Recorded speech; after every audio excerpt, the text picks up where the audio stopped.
Hello hello hello दोस्तों, श्री शिक्षा में आपका स्वागत है। मैं पीयूष सर आज का करंट अफेयर लेकर आया हूं, देश दुनिया का। इसको जानने की कोशिश करते हैं क्या करंट अफेयर है। तो आज का जो पहला करंट अफेयर है, डेली करंट अफेयर 9 बजे आएगा।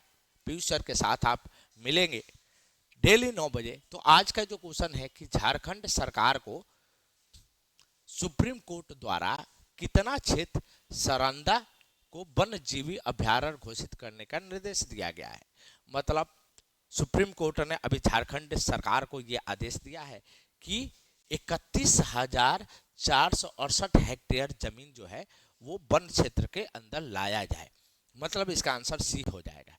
यदि इसके बारे में जानने की कोशिश करते हैं तो सुप्रीम कोर्ट ने झारखंड सरकार को निर्देश दिया है कि 31,468 हेक्टेयर लगभग 314 वर्ग किलोमीटर का सरंडा जंगल क्षेत्र को सरंडा वाइल्ड लाइफ सेंचुरी वन्य जीवी अभयारण्य के रूप में अधिसूचित किया गया है। ये क्षेत्र पहले सरंडा गेम सेंचुरी के रूप में 1968 में घोषित किया गया था।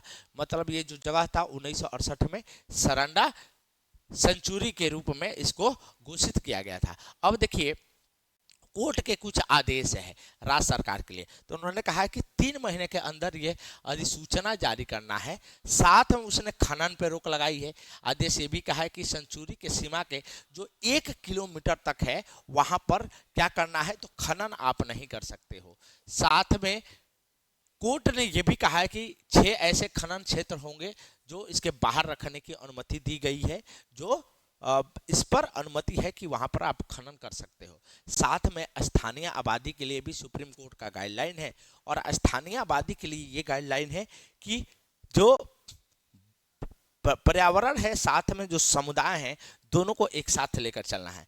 कोर्ट ने स्पष्ट किया है कि अधिसूचना वनवासियों और आदिवासी समुदायों के व्यक्तिगत या सामूहिक अधिकारों को प्रभावित नहीं करेगी। फैसला में ये कहा गया है कि संतुलन बनाए रखना है कि पर्यावरण संरक्षण और स्थानीय लोगों का अधिकार दोनों समान रूप से मिले। ये सुप्रीम कोर्ट का कहना है।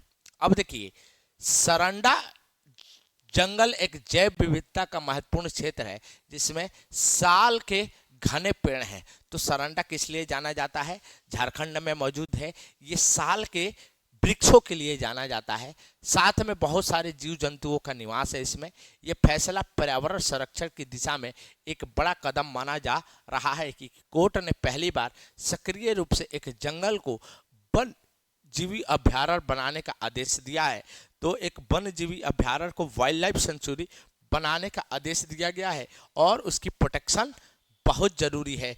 तो एनवायरनमेंट से रिलेटेड क्वेश्चन है, आप इसको ये देख सकते हो कि सरंडा वन्य जीवी अभयारण्य कहाँ है, तो झारखंड में। ये आपसे क्वेश्चन पूछा जा सकता है। भारत और किस देश ने समुद्री सहयोग की समीक्षा के लिए उच्च स्तरीय इंटेलिजेंसी कंसल्टेशन किया है। तो रूस और भारत के साथ रिश्ता बहुत बेहतर होते जा रहा है। साथ में समुद्री सहयोग की समीक्षा भी ये दोनों देश कर रहे हैं।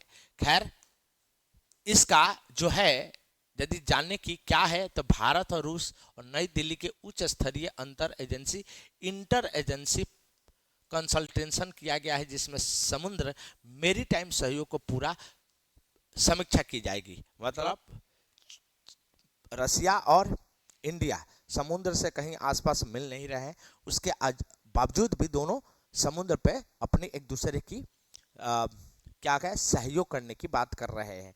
तो ये सिक्योरिटी के लिए भी बेहतर है और इंटरनेशनल रिलेशन का जो महत्वपूर्ण चीज है। ये कौन नेतृत्व कर रहा है इस बैठक की अगुवाई भारत की ओर से पोर्ट्स शिपिंग वाटरवेज मंत्री सर्बानंद सोनोवाल, जबकि रूस की ओर से निकोलाई पाट्रुसेव जो रूसी राष्ट्रपति के सहायक रूस समुद्री बोर्ड के अध्यक्ष है नेतृत्व किया है। तो मेन बात है कि इसमें शिपयार्ड की एंट्री है। इसका मतलब जहाज बनाने के निर्माण भी रूस ने बहुत सारे जहाज हमको बना के दिया है। तो उसकी टेक्नोलॉजी उसका बनाने की मेक इन इंडिया के तहत रूस और इंडिया का सहयोग की बात चल रही है। तो ये उससे रिलेटेड क्वेश्चन था, इसलिए मैंने डाल दिया था। तीसरा क्वेश्चन देखिए, भारत तीसरा चाणक्य डिफेंस 2025 कहाँ आयोजित करने जा रहा है। तो चाणक्य डिफेंस डायलॉग न्यू दिल्ली में होगा इस बार 2025 में। क्या है इसके बारे में तो थोड़ा सा जानकारी लेते हैं। तो तीसरा जो चाणक्य डिफेंस डायलॉग है, तीसरा है ये सेशन, जो कि 27 से 28 नवंबर को नई दिल्ली में आयोजित किया जाएगा। ये डायलॉग भारतीय